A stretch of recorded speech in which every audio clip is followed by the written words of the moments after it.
नमस्कार दोस्तों, मैं Prachi super coaching IAS by textbook में आप लोगों का बेहद स्वागत करती हूँ।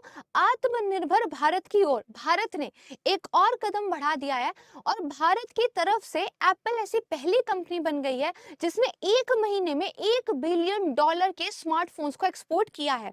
जी हाँ दोस्तों, न्यूज़पेपर में आप देख सकते हैं, ये खबर आज ही आई थी 23 जनवरी को और इकोनॉमिक टाइम की तरफ से दरअसल ये क्या है, रिपोर्ट किया गया है। यहाँ पर ये बताया गया है कि भारत ने हाईएस्ट मोबाइल फोन एक्सपोर्ट किया है। अगर हम बात करें दिसंबर की, करीब 10,000 करोड़ का। सिर्फ मोबाइल फोन में ही नहीं, अगर कॉमर्स मिनिस्ट्री के डाटा का मैं आपको रेफरेंस दूं तो जो इलेक्ट्रॉनिक्स गुड हैं उनके एक्सपोर्ट में भी हमें ग्रोथ देखने को मिली है। करीब आप मान के चलिए 51% की ग्रोथ जो हमें प्रीवियस ईयर पे दिखाई दी है। $16 बिलियन के हमने जो है इलेक्ट्रॉनिक्स गुड को यहाँ पे एक्सपोर्ट किया है। दोस्तों बात करते हैं वापस से एप्पल की। एप्पल की बहुत ज्यादा आप कह सकते हैं बड़ी मात्रा में जो मैन्युफैक्चरिंग होती थी वो चीन से होती थी, लेकिन हाल फिलहाल में चीन में पहले जो जीरो कोविड की पॉलिसी आई, देन अचानक से उन्होंने जो रिस्ट्रिक्शंस खोले हैं, इसके साथ ही जीरो कोविड पॉलिसी के टाइम पर वहां की जो मैन्युफैक्चरिंग यूनिट थी फॉक्सकॉन की, उसमें जो प्रोटेस्ट देखे गए थे, तो एप्पल ने चाइना+1 पॉलिसी को अपनाने की बात कही थी। यानी कि चीन और उसके ऑल्टरनेट एक और डेस्टिनेशन को जो है न सिर्फ देशों की तरफ से बल्कि बड़ी बड़ी कंपनीज की तरफ से भी देखा जा रहा है, जिसमें सबसे पहले नाम आता है भारत का। लेकिन एप्पल की तरफ से सिर्फ भारत पर ही फोकस नहीं किया जा रहा, वियतनाम पर भी वो जो है काम कर रहे हैं।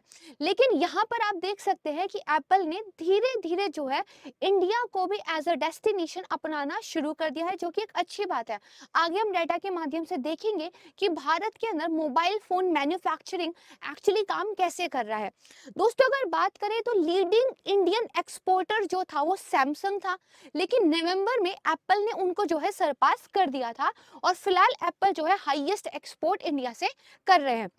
करंटली आईफोन 12, 13, 14 और जो 14 प्लस है उसको इंडिया के अंदर मैन्युफैक्चर किया जा रहा है। दोस्तों पहले जो बड़ी बड़ी कंपनीज थी वो इंडिया के अंदर सिर्फ असेंबलिंग का काम करती थी, लेकिन अगर कुछ सालों से हम बात करें तो मैन्युफैक्चरिंग का काम भी यहाँ पर हमारे यहाँ बढ़ा है। इसमें एक बहुत बड़ा हाथ माना जा रहा है गवर्नमेंट की तरफ से जो इनिशिएटिव्स चलाए गए हैं, जिसमें से प्रोडक्शन लिंक्ड इंसेंटिव स्कीम सबसे बेहतर है। यहाँ पर देखिए 3 महत्वपूर्ण मैन्युफैक्चरिंग यूनिट के नाम याद रखिएगा, फॉक्सकॉन, पैगाट्रॉन एंड विस्ट्रॉन, जिनके की मैन्युफैक्चरिंग जो प्लांट्स हैं वो तमिलनाडु में है और कर्नाटका में है। ठीक है, ये दरअसल इस पीएलआई स्कीम के तहत स्मार्टफोन्स की मैन्युफैक्चरिंग भारत में रहकर जो है कर रही है। अब एक डाटा पे नजर डालते हैं कि अगर हम 2021 के क्वार्टर 2 से लेकर 2022 के क्वार्टर 3 तक का एक डाटा देखें, यानी कि दिसंबर एंड तक हमारे पास जो डाटा अवेलेबल था, तो आप देखेंगे कि Xiaomi जो है वो काफी अच्छा मार्केट शेयर लिए हुए है। इसके बाद क्योंकि हम यहाँ पे मार्केट शेयर की बात कर रहे हैं, इसके बाद बारी आती है सैमसंग की, देन आप देखेंगे रियाम, वीवो एंड ओप्पो। आपने नोटिस किया होगा जनरली हम चाइनीज कंपनी की बात कर रहे हैं। देखिए दोस्तों, इंडिया के अंदर दो तरीके से मोबाइल फोन की मैन्युफैक्चरिंग होती है। एक जो कंपनीज है वो अपने इन हाउस प्रोडक्शन करती है, यानी कि जो ब्रांड है वो अपना मोबाइल फोन खुद बना रहा है, और तीसरा थर्ड पार्टी के द्वारा कराया जाता है, इलेक्ट्रॉनिक्स मैन्युफैक्चरिंग असेंबलिंग जो होती हैं उनके द्वारा कराया जाता है। अगेन जो मैन्युफैक्चरिंग हो रही है वो अगेन दो तरह की कंपनियों के द्वारा आ रही है। एक जो फॉरेन की कंपनीज भारत में अपने प्लांट लगा के मैन्युफैक्चरिंग कर रही है, दूसरी जो डोमेस्टिक कंपनीज है वो भारत के मेक इन इंडिया वाले मोबाइल फोन बेच रही है। यहाँ पे आप देखेंगे तो हमने जिन कंपनीज के नाम देखे हैं मार्केट शेयर में, उसमें ज्यादातर जो दबदबा है वो अभी भी चाइनीज कंपनी का है। यानी कि आप देखेंगे तो जो बेसिकली कंपनीज है, Xiaomi है, लिनोवो है, ओप्पो, वीवो, मोटोरोला, ये सब चाइनीज कंपनी है। ऐसा क्यों है? क्योंकि देखिए दोस्तों, अगर 2014 से पहले की बात करें तो जो भारतीय कंपनी थी जैसे लावा, माइक्रोमैक्स, इंटेक्स, ये दरअसल काफी अच्छा काम कर रही थी और 50% जो है डोमेस्टिक प्रोडक्शन इनके द्वारा होता था। लेकिन इन कंपनीज में क्या देखा गया है कि ये बहुत ज्यादा मार्जिन पे काम करते थे, यानी कि 20 से 25% के मार्जिन पे आप काम कर रहे हो। वही चाइनीज कंपनी ने क्या किया, बहुत लेस मार्जिन पे काम किया है, जैसे Xiaomi 5% के मार्जिन प्रॉफिट पे काम करती है। दरअसल चाइना की कंपनी इकोनॉमिक ऑफ स्केल पे काम करती है, यानी कि प्रोडक्ट को बेहतर बनाओ, मोर नंबर ऑफ फीचर्स उन्होंने ऐड किए एंड उसकी कॉस्ट को कम रखो। इससे एक टाइम पे क्या होगा, आप जो है प्रोडक्ट को मार्केट में लॉन्च करेंगे तो कंज्यूमर्स उसको हाथों हाथ लेंगे, राइट। इसके साथ ही आप मार्केट को कैप्चर कर लेंगे क्योंकि आपने अपना एक कंज्यूमर बेस बना लिया है। इस जो इकोनॉमिक ऑफ स्केल रणनीति का मुकाबला भारतीय कंपनियां नहीं कर पाई, क्योंकि चाइनीज कंपनी ने क्या किया, फीचर ज्यादा देने हैं, कॉस्ट कम रखनी है, मार्केट को कैप्चर करना है और बहुत ज्यादा प्रोडक्शन करना है, जिसकी वजह से इकोनॉमिक ऑफ स्केल आ पाता है। तो आज के टाइम पे आप देखोगे तो हमारी जो डोमेस्टिक ब्रांड्स थे वो बहुत कम रह गए हैं और ये जो फॉरेन कंपनियां हैं ये यहाँ पे मैन्युफैक्चरिंग कर रही हैं। अब इसमें सरकार की कोई गलती नहीं है क्योंकि सरकार की तरफ से प्रोत्साहन दिया जाता है, लेकिन अगर आप इकोनॉमिक ऑफ स्केल पर काम नहीं करोगे, अपने प्रॉफिट के मार्जिन कम नहीं करोगे और जब आपके पास पैसा था, जब मार्केट में घरेलू कंपनियों का दबदबा था, तब आपने नए प्लांट्स पर, रिसर्च एंड डेवलपमेंट पर, इनोवेशन पर अगर खर्चा नहीं किया है तो चीजें मुश्किल में आती हैं। लेकिन फिर से आप देखोगे तो मेक इन इंडिया की तरफ भारत का जो आप कह सकते हैं एक विस्तार चला है, वो फिर से जो है एक उम्मीद की किरण दिखाता है। जैसे यहाँ पे देखिए, मेक इन इंडिया के जो हमने स्मार्टफोन बनाए थे इसके तहत, उसमें 16% का ईयर ऑन ईयर जो है बेसिकली आप देखेंगे ग्रोथ देखी गई और 44 मिलियन यूनिट जो है हमने बेची है। इन हाउस मैन्युफैक्चरिंग जो हम कर रहे हैं, उन्होंने इस मेक इन इंडिया शिपमेंट में करीब 2/3 का कंट्रीब्यूशन दिया था। यानी कि एक तो मेक इन इंडिया, ऊपर से उसमें भी इन हाउस हमने प्रोडक्शन किया है, ठीक है। इसके साथ आप देखेंगे जो फीचर फोन है उसमें लावा जो है लीडर था, ठीक है। इसने करीब 21% का जो है मार्केट शेयर रखा था। यानी कि फाइनली हम अपने यहाँ से मोबाइल फोन के एक्सपोर्ट पर ध्यान तो दे ही रहे हैं, लेकिन एक तो इन हाउस प्रोडक्शन हो, दूसरा डोमेस्टिक ब्रांड्स के द्वारा प्रोडक्शन हो, ये ज्यादा जरूरी है। क्योंकि अल्टीमेटली ये जो अनसर्टेनिटी होती है कि फॉरेन कंपनी आज यहाँ है, कल वहां हो सकती है, परसों कहीं और हो सकती है, इससे बचाता है। दूसरा, ये इकोनॉमिक ऑफ स्केल जो है डोमेस्टिक लेवल पे जनरेट करता है। तीसरा, इससे रोजगार जो मिलता है रीजनल क्षेत्रों में वो काफी ज्यादा बेहतर होता है। अब देखिए कुछ हाइलाइट्स की बात करते हैं। अगर हम देखें पिछले साल के कंपैरिजन में ईयर ऑन ईयर बेसिस पर, तो बेसिकली शिपमेंट जो है मोबाइल फोन की वो डिक्रीज हुई है, राइट। अगर हम पिछले साल से कंपेयर करें तो टोटल में, लेकिन अगर हम देखें नवंबर और दिसंबर का मंथली बेसिस पे तो वो ठीक हुआ है, राइट। यहाँ पे देखिए जो Xiaomi है उसने मार्केट को लीड किया है, 21% शिपमेंट उन्होंने की थी। इसके बाद आती है सैमसंग की बारी। Xiaomi again a Chinese company, right. उसके बाद अगर बात करें स्मार्टफोन, तीन में से जो एक थे वो दरअसल 5G स्मार्टफोन थे जो हमने शिप किए हैं, और सैमसंग जो है 5G स्मार्टफोन में लीड कर रहा है, राइट। 20% का शेयर उसके पास है। देन आता है one plus and Vivo. Apple की बात करें तो जो प्रीमियम स्मार्टफोन होते हैं उसमें एप्पल लीड कर रहा है, और ऐसा पहली बार हुआ है कि एप्पल ने इंडिया के अंदर जो ओवरऑल स्मार्टफोन शिपमेंट हुई थी उसमें जो है टॉप किया था, राइट। तो ये थोड़ा सा एक मैंने आपको बेसिस बता दिया कि क्या कुछ डाटा के हिसाब से चल रहा है। ग्लोबल स्मार्टफोन मार्केट शेयर की बात करें तो आप देखेंगे कि सबसे ज्यादा आपको जो कंपनी दिखाई देगी वो है सैमसंग, दूसरा है एप्पल एंड तीसरा है Xiaomi, ठीक है। इसके बाद ओप्पो एंड वीवो आते हैं। यानी कि ग्लोबल लेवल पर भी आप देखें तो सैमसंग और एप्पल के बाद चाइनीज कंपनीज का ही दबदबा है। बात करते हैं ग्लोबल स्मार्टफोन की, तो देखिए मैंने आपको बताया ईयर ऑन ईयर बेसिस पे इंडिया के अंदर भी थोड़ा डिक्लाइन देखने को मिला है। ऐसा इसलिए क्योंकि ग्लोबल लेवल पर ही हमें 12% का डिक्लाइन देखने को मिला है, जिसके बहुत सारे कारण हो सकते हैं। फिर यहाँ पे देखिए एप्पल और सैमसंग में क्वार्टरली ग्रोथ देखने को मिली थी, राइट। लेकिन ये जो पॉलिटिकल और इकोनॉमिक स्टेबिलिटी चल रही है इसकी वजह से कंज्यूमर्स की जो सेंटिमेंट है वो थोड़े निगेटिव हैं। बात करें तो जो टॉप 5 स्मार्टफोन्स थे उसमें केवल एप्पल ने ही थोड़ी सी ईयर ऑन ईयर ग्रोथ जो है दिखाई है।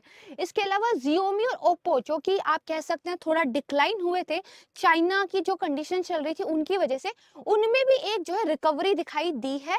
और इन्होंने जो एप्पल और सैमसंग का जो एग्जिट हुआ है रशिया से, रशिया के अंदर से एप्पल और सैमसंग ये जो निकल रहे हैं, वहां पे Xiaomi जो है मार्केट कैप्चर कर रहा है। तो ऐसी बात नहीं है कि चाइनीज कंपनीज पीछे हैं, वो थोड़ा आगे ही चल रही है। यूएस की बात करें तो यूएस में सबसे ज्यादा जो डोमिनेटिंग बेसिकली मोबाइल फोन है वो है एप्पल, एंड इसके बाद बारी आती है सैमसंग की, एंड देन आता है लेनोवो, राइट। तो ये हमने देखा। चाइना की अगर हम बात करें तो चाइना में आप देखेंगे कि वीवो हो या फिर ओप्पो हो या फिर ओनोर उनका एक मोबाइल फोन, और एप्पल है और जियोमी है, लगभग थोड़ा सा आप कह सकते हैं इक्वल शेयर इनका रहता है। अब देखिए, अचीविंग ट्रू आत्मनिर्भर इन इंडियन मोबाइल मैन्युफैक्चरिंग, अगर हमें ये एक्चुअली में करना है तो हमें कुछ चीज़ों पे ध्यान रखना पड़ेगा। सबसे पहला हमें चाइनीज कंपनी से ये सीखना पड़ेगा कि इकोनॉमिक ऑफ स्केल पे कैसे काम करते हैं।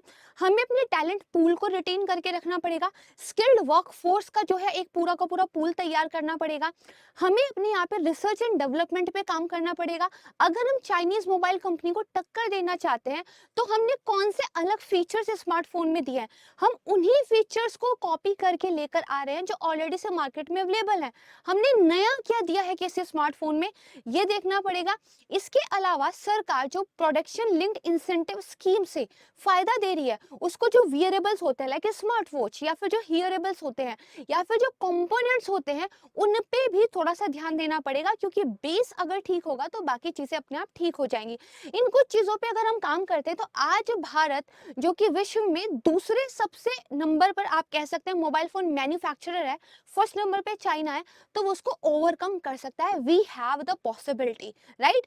यहाँ पे देखिए टारगेट रखा गया है कि 2025 तक इंडिया जो हैंडसेट इंडस्ट्री है वो टारगेट कर रही है 100 billion in mobile phones export bye 2025।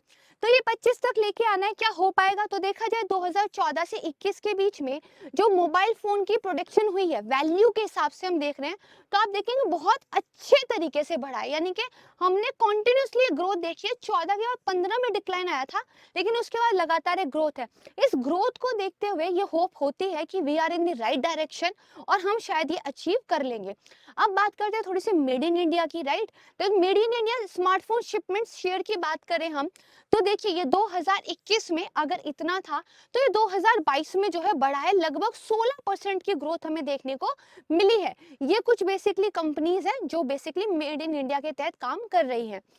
अब यहाँ पे देखिए Q1 2022 का तो ओप्पो का शेयर लगभग 21% था, सैमसंग भी 21% था, वीवो 11% था, भारत जो है ये 11% था, डिक्सॉन 8.6% एंड अदर थे। तो ये कुछ made in India smartphone shipment share से 2022 के अंदर। अब यहाँ पर आप देखिए इकोनॉमिक टाइम्स की तरफ से एक एस्टिमेट किया गया है कि गवर्नमेंट ऑफ इंडिया जो चाहती है वो ये सोच रही है कि फाइनेंशियल ईयर 2023 में हम जो एक्सपोर्ट करेंगे वो लगभग 9 बिलियन का करेंगे। पिछला हमने जो 5.8 बिलियन का किया है, इससे ज्यादा ये रहेगा। इसके अलावा आप देखोगे तो साउथ चाइना मॉर्निंग पोस्ट की तरफ से फोरकास्ट किया गया है कि आने वाले टाइम में यानी कि 2027 तक इंडिया जो है, अगर 2 फोन आईफोन वाले बन रहे हैं दुनिया में, तो उसमें से एक जो है वो भारत में बना हुआ होगा।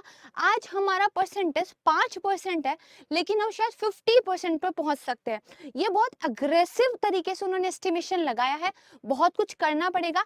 वहीं जेपी मॉर्गन ने बेसिकली एक प्रेडिक्शन किया था पहले कि इंडिया जो है 25% तक टोटल एप्पल आईफोन्स जो बनते हैं उनको जो है अपने यहाँ पे कर सकता है। अब भारत के टेलीकॉम सेक्टर की बात करते हैं। It is a very important sector actually, क्योंकि आप देखोगे तो जॉब क्रिएट करने वाले जो टॉप के सेक्टर्स हैं उसमें से ये 5वें नंबर पर आता है, यानी कि 5th नंबर पर एम्प्लॉयमेंट क्रिएशन हमें टेलीकॉम सेक्टर से मिल रहा है। इसके अलावा बहुत सारा जो फॉरेन इन्वेस्टमेंट है, चाहे वो एफडीआई के रूप में हो या फिर एफपीआई के रूप में हो, वो इस सेक्टर में आ रहा है। क्यों?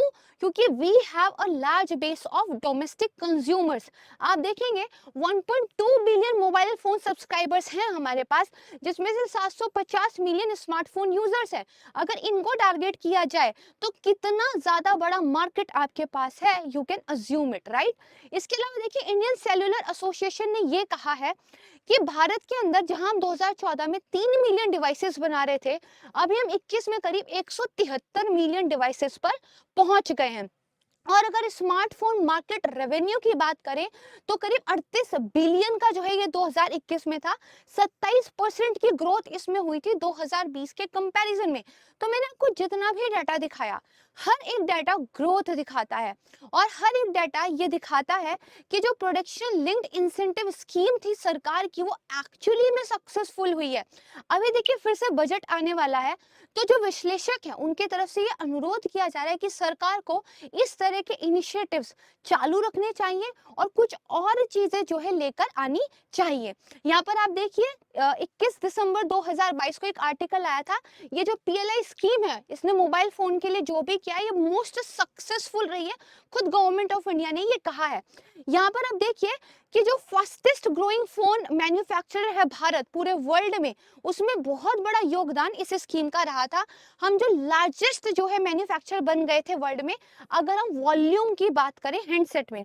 लेकिन यहाँ पे थोड़ा सा और सोचने की जरूरत है। पहली बात तो फीचर फोन ज्यादा बना रहे हैं, थोड़े सस्ते वाले स्मार्टफोन, उसमें भी महंगे वाले, इन पे हमें ज्यादा काम करने की जरूरत है। अब देखिए अगर बात ये आई है कि एप्पल जो है शिफ्ट कर रहा है अपना आईफोन प्रोडक्शन चाइना से लेके इंडिया की तरफ, तो हमें कैसे कैसे बेनिफिट हो सकता है? भाई हर तरीके से बेनिफिट है। मैन्युफैक्चरिंग बढ़ेगी, रिसर्च एंड डेवलपमेंट बढ़ेगा, इनोवेशन बढ़ेगा, एम्प्लॉयमेंट बढ़ेगा, जीडीपी में ग्रोथ बढ़ेगी, राइट? कल को आपका डोमेस्टिक मार्केट बेहतर होगा। इसके अलावा ये जो यहाँ पे लिखा गया है कि आईफोन 14 प्रोडक्शन जो कि चाइना से इंडिया लेकर आ गए, है ना, ये गुड न्यूज जो लिखी हुई है, इसके साथ एक छोटा सा ध्यान देने वाली चीज भी है। हम कंपेयर तो कर रहे हैं चीन के साथ, लेकिन देखिए अभी हम करीब 3 मिलियन आईफोन्स जो है, अब मैं आईफोन की बात कर रही हूँ, 3 मिलियन आईफोन जो हम इंडिया के अंदर बना रहे हैं, चीन में कितने बना रहे हैं? 230 मिलियन। तो 3 मिलियन और 230 मिलियन बहुत ह्यूज गैप है। इसको कैप्चर करने के लिए बहुत ह्यूज तरीके से इन्वेस्टमेंट भी चाहिए होगी और बहुत ही जबरदस्त पॉलिसी इंप्लीमेंटेशन भी चाहिए होगा। इस दिशा में सरकार काम कर रही है, कुछ और काम करने की जरूरत है, शायद बजट के द्वारा सपोर्ट किया जाए। That's all from my side, जो इंडिया के अंदर मोबाइल फोन मैन्युफैक्चरिंग के बारे में एक इंसाइट आपको देता है। अगर वीडियो पसंद आई है तो प्लीज इसको लाइक कीजिएगा। इसके अलावा आप मेरी डेली लाइव क्लास ज्वाइन कर सकते हैं जो सुबह होती है 7:30 से 8:30, जिसमें द हिंदू न्यूज़पेपर के एडिटोरियल्स को हम कंप्लीटली जो है डिस्कस करते हैं, चीजों की एक समझ विकसित करते हैं। इसके अलावा आप हमारे सुपर कोचिंग प्लेटफॉर्म को ज्वाइन कर सकते हैं। हाल फिलहाल में जो डॉक्टर एस पांडे हैं, दीक्षांत आईएएस के फाउंडर, उन्होंने भी सुपर कोचिंग को ज्वाइन कर लिया है। श्री राम आईएएस, लुकमान आईएएस के कोर्सेज पहले से अवेलेबल है। बहुत ही अफोर्डेबल फीस पर आप इन कोर्स को ज्वाइन कर सकते हैं। फी आपकी जो है 40,000 है अगर आप फैकल्टी कोड यूज करते हैं। मेरा फैकल्टी कोड है प्राची सी, PRACHIC, तो आपको फर्दर डिस्काउंट जो है मिलता है। इसी के साथ बने रहिएगा सुपर कोचिंग आईएएस चैनल पे, और वीडियो अगर पसंद आई है तो लाइक जरूर कीजिएगा।